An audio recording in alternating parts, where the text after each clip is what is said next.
Leo nimependa tujifunze kuhusiana na sura. Sura ni kitu ambacho kinaweza kikakutambulisha wewe, ukajua kwamba huyu ni fulani na ni nani kwa jina.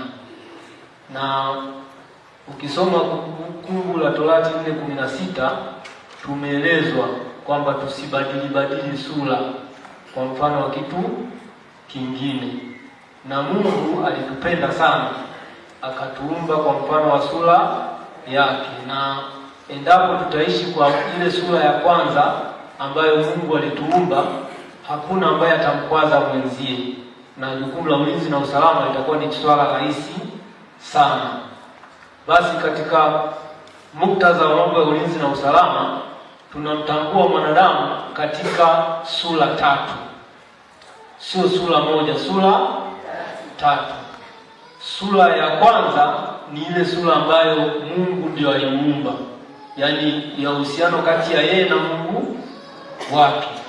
Ni sura ambayo kwa watu wa imani zingine, kule nilikuta kuna eneo linaitwa kitubio chini kabisa kwenye makanisa ya kale, ambako watu walikuwa wanaeleza kila ambacho alikifanya kwa siri, ambacho watu wengine hawakifahamu.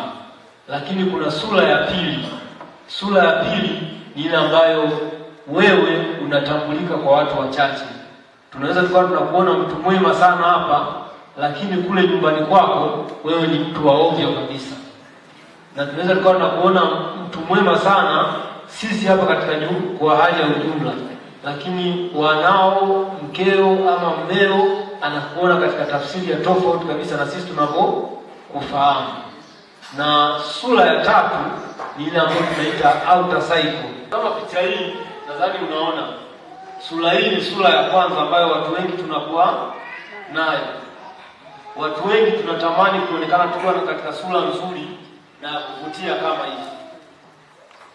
Lakini kuna muda sura hizo zetu zinageuka, ni mtu yule yule, lakini kwa watu wachache anakuwa katika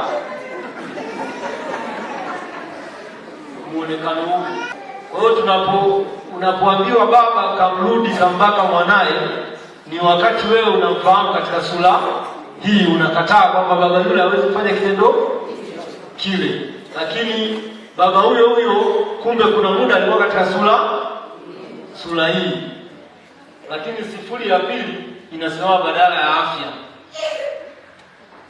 Afya ni kitu muhimu sana kwenye maisha yetu, lakini afya inaamuliwa na unakula nini, unakunywa nini, unavuta nini, unafanya nini. Vile tunavyokula, vile tunavyokunywa, vile tunavyovuta, wakati mwingine vimepelekea afya yetu ikawa mbaya. Kwa hiyo ni muhimu sana tukazingatia vile ambavyo Mungu ameruhusu tule, tunywe, tuvute. Lakini sifuri ya tatu inasema badala ya kazi, na muasisi wa kazi ni Mungu mwenyewe. Tukisoma kwenye kitabu cha Mwanzo, Mungu inaonyesha namna gani alifanya kazi, na siku ya saba akafanya nini? Akapumzika. Na kwa kuwa yeye ndio muasisi wa kazi, ni muhimu sana watu wote tukafanya kazi. Lakini pia hata sheria zetu tulizojiwekea kwenye Katiba ya Jamhuri ya Muungano wa Tanzania, ibara namba 22 inataka watu wote wafanye kazi. Lakini muhimu tu kazi hiyo iwe halali, sio kwenda kuvunja na kuasili maisha ya mtu mwingine. Sifuri nyingine inasema badala ya fedha. Fedha ni ujira ambao unaupata baada ya kufanya kazi. Kwa hiyo kama utafanya kazi halali na ukapata fedha, ni kipimo sahihi pia cha kujua hadhi yako.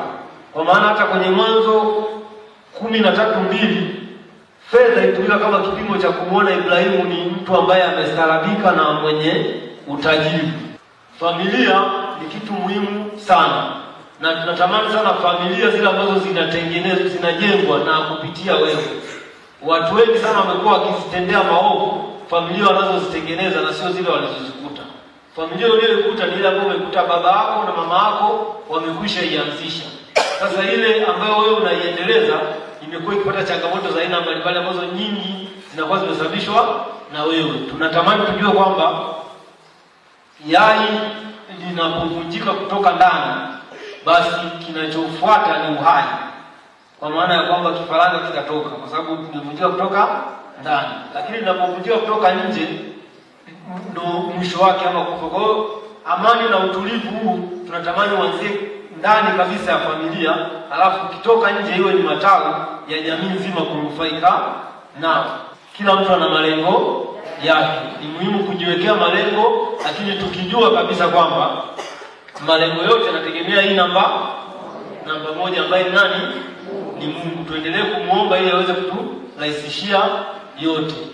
Ni kweli tunakuwa na kauli yetu ya kusema dunia imebadilika, lakini kiukweli ni kwamba dunia bado iko vile vile. Watu ndio wamebadilika. Kwa hiyo niwaombe sana tuendelee kudumisha amani na utulivu nchini kwa kuangalia nini kimetokea. Tuangalie wapi tumejikwaa na tunatoka katika hili wimbi ambalo tuko nalo.